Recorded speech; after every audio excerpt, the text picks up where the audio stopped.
School की छुट्टी हो चुकी थी और सब बच्चे जा चुके थे। अब बस स्कूल में टीचर्स और नया जॉइंट पियोन राजेश ही था। राजेश, जिसे अभी कल ही दार्जिलिंग के विक्टोरिया बॉयज स्कूल में पियोन का काम मिला था।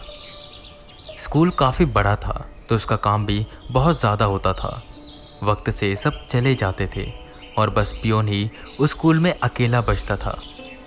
4 बजते बजते सारे टीचर्स चले गए और अब उस विक्टोरिया बॉयज स्कूल में बचा राजेश, बिल्कुल अकेला। 5 बज चुके थे और वो क्लासरूम्स की सफाई कर रहा था। अभी वो 2nd फ्लोर पर था और क्लास 7B की सफाई कर रहा था कि उसे ऊपर के फ्लोर से एक आवाज़ आई, जैसे कोई कॉरिडोर में यहाँ से वहाँ भाग रहा हो। वो भागते हुए ऊपर गया तो ऊपर अब कोई नहीं था कि अब उसे 4th फ्लोर से आवाज़ आने लगी। उसे लगा कोई बच्चा रुका है जो उसके साथ मस्ती कर रहा है। राजेश को बहुत गुस्सा आ रहा था। वो फिर ऊपर वाले फ्लोर पर गया और जैसे ही वो पहुंचा कि क्लासरूम 11C का दरवाज़ा बंद हुआ। राजेश भागकर उस क्लासरूम में गया पर वहां पर अब कोई भी नहीं था। उसने एक एक बेंच अच्छे से चेक किया पर कोई छुपा भी नहीं हुआ था। तभी उसे बाहर से आवाज़ आई, कोई भागते हुए नीचे जा रहा था। राजेश भागकर नीचे की ओर जाने लगा और 3rd फ्लोर पर आकर रुका। राजेश को लगा वो यहीं किसी क्लासरूम में छुपा होगा। उसने ढूंढा पर वहां पर कोई भी नहीं था, जो कि काफ़ी हैरानी की बात थी। राजेश अभी ढूंढ ही रहा था कि तभी उसे किसी बच्चे की हंसने की आवाज़ आई। ऐसा लग रहा था जैसे वो बच्चा उसका मजाक उड़ा रहा है। राजेश को बहुत गुस्सा आया। कौन है ये? सामने आओ वरना प्रिंसिपल से शिकायत कर दूंगा। तभी कदमों की आवाज़ आई जो कि धीरे धीरे गायब हो गई। राजेश को लगा कि जो भी बच्चा था वो शायद जा चुका है। वो अपना काम निपटाकर अपने रूम की ओर जाने लगा।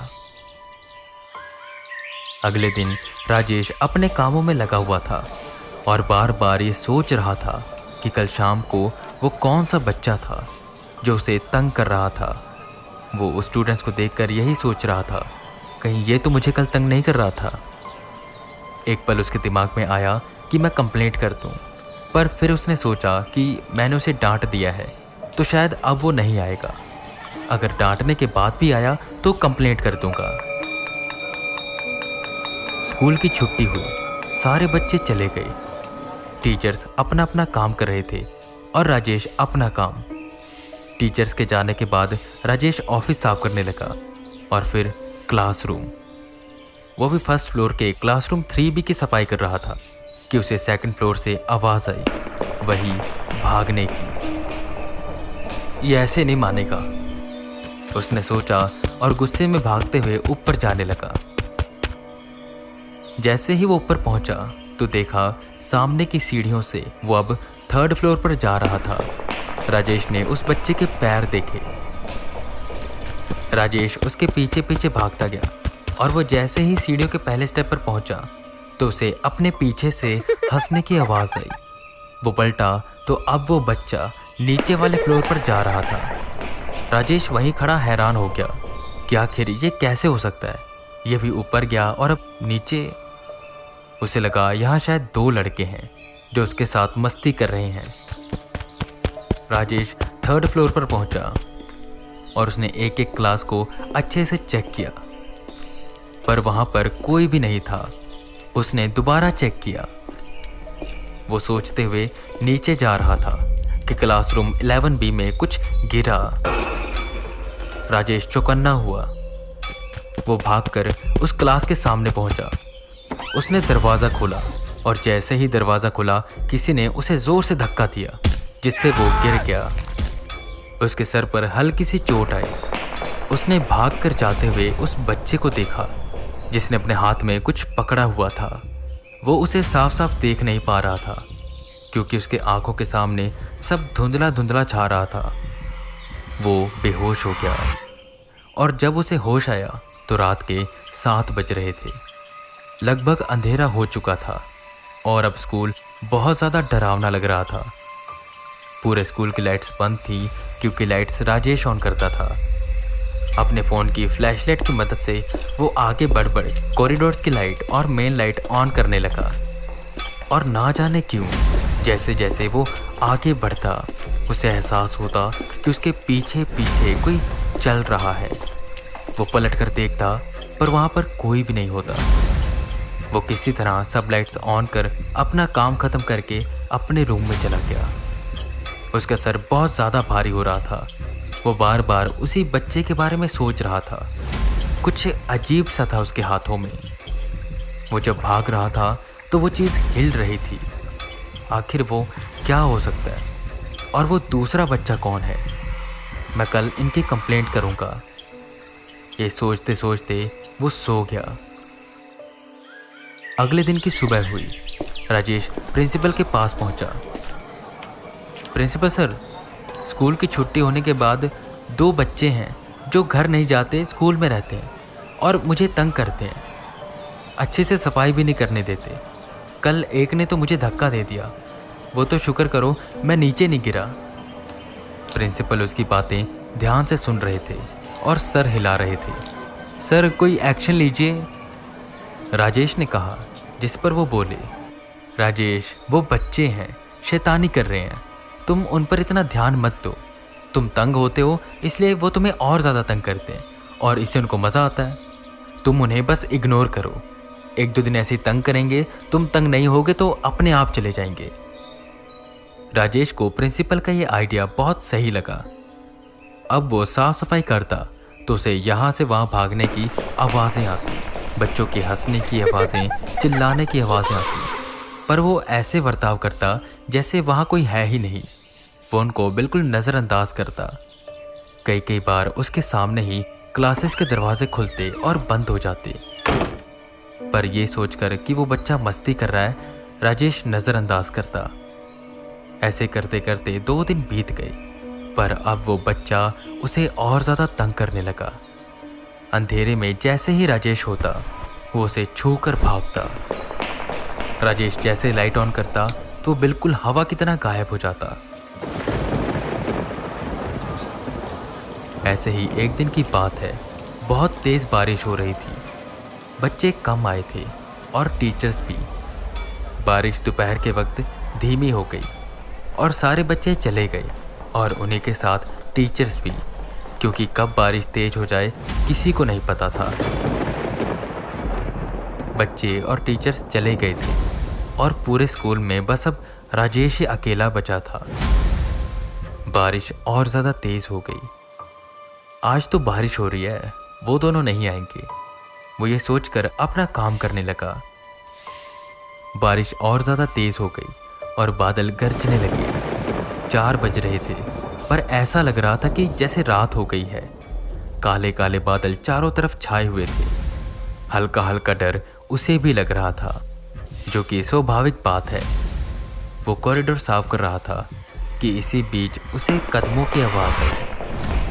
ये बच्चा आज भी गया नहीं, इसे तो आज ढूंढ कर ना मैं अच्छे से सबक सिखाऊंगा। राजेश उसे ढूंढते हुए 3rd फ्लोर पर पहुंचा। एक क्लासरूम वो अच्छे से देख रहा था और जैसे ही उसने क्लासरूम 11C का दरवाज़ा खोला, लाइट चली गई। उसने अपने फ़ोन की फ्लैशलाइट जलाई और वो फ्लैशलाइट जैसे ही जली और थोड़ी रोशनी हुई, राजेश ने देखा कि सामने एक बच्चा खड़ा है। अंधेरा काफ़ी था और वो उसे साफ साफ देख भी नहीं पा रहा था। राजेश का फ़ोन छोटा था तो उससे ज़्यादा रोशनी नहीं हो पा रही थी। वो उस बच्चे के पास जाने लगा। कौन हो तुम और क्यों परेशान करते हो मुझे? नाम क्या तुम्हारा? कल कंप्लेंट करूंगा प्रिंसिपल से। नमन नाम है मेरा, नमन। क्लास के दूसरे कोने से आवाज़ आई। उसने फ्लैशलाइट उस तरफ की तो देखा एक और बच्चा है जो बेंच पर सर रख कर बैठा है और उसे जवाब दे रहा है।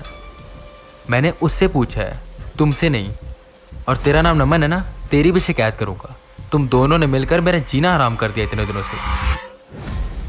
और तू अपना नाम बता मुझे। बताया तो, नमन। नमन नाम है, नमन। तुझे बोला ना तू अपना मुंह बंद रख। उससे पूछ रहा हूँ ना, वो जवाब देगा, तू क्यों दे रहा है? जिस पर बेंच पर बैठा बच्चा हंसने लगता है। राजेश उस बच्चे के पास पहुंचा। उसने उसके कंधे पर हाथ रखा और कहा, देखो मेरी बात ध्यान से सुनो। अगर तो तुम मुझसे माफ़ी मांग लेते हो और वादा करते हो कि आगे से ऐसा नहीं करोगे, तो मैं तुम्हारी कंप्लेंट नहीं करूँगा।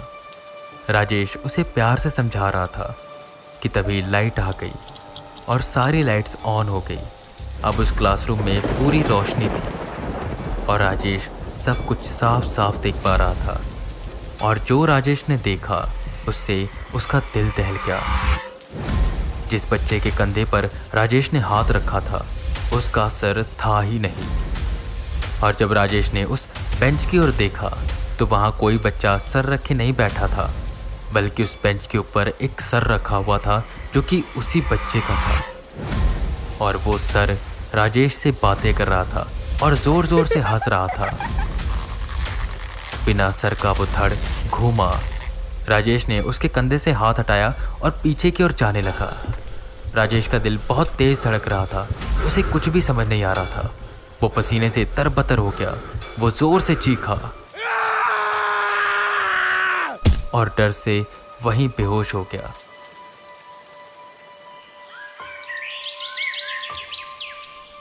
राजेश, क्या हुआ राजेश?